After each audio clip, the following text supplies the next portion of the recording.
Harriet Tubman's background with slavery was that she was born into slavery in 1821 in Dorchester County, Maryland.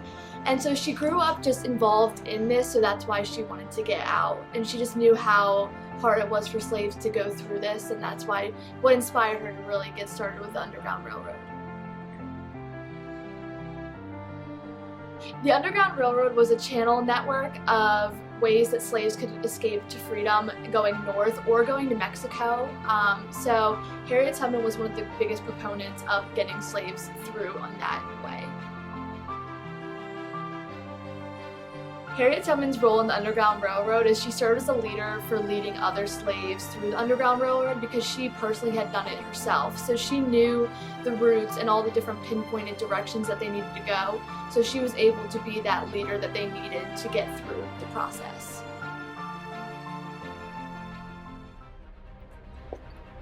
Harriet Tubman dealt with uncooperative slaves because she carried a gun with her when she was going on the Underground Railroad.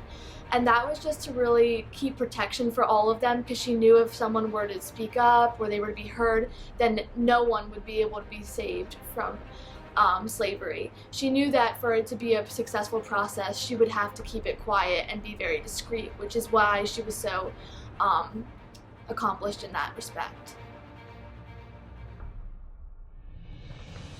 Besides doing the Underground Railroad, Harriet Tubman was also a nurse and a spy during the Civil War, and she was also serving as a women's rights activist after her time with the war.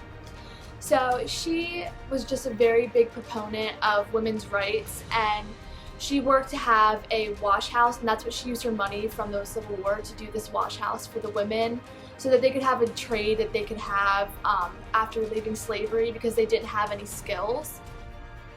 Also dealing with the Civil War, she served as a spy and was able to help with the Combahee River raid because she took an active role in spying for that battle. She also helped John Brown with raiding Harper's Ferry, so she just took an active role in things other than the Underground Railroad, and those are often missed when people talk about her. Harriet Tubman's reputation is tarnished.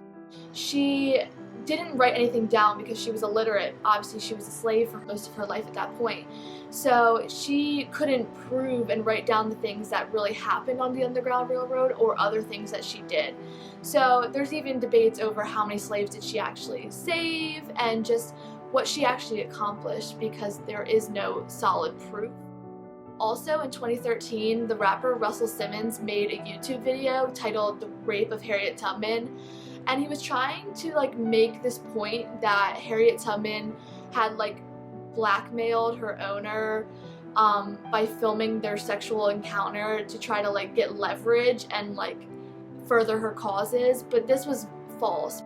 She was brought back into the light, and there was a lot of support rallying around her because people were like, how could you say all these awful things about such an important figure at that time period? The main modern action that is being done to go with her accomplishments is they're putting her on the $20 bill, and that has also caused a lot of controversy because people are angry that Andrew Jackson has been taken off of the $20 bill. She has accomplished so much and was such an important hero for her time period and her people that she really deserved the recognition of being on currency. If the first woman was going to be on currency, it's a good person to be.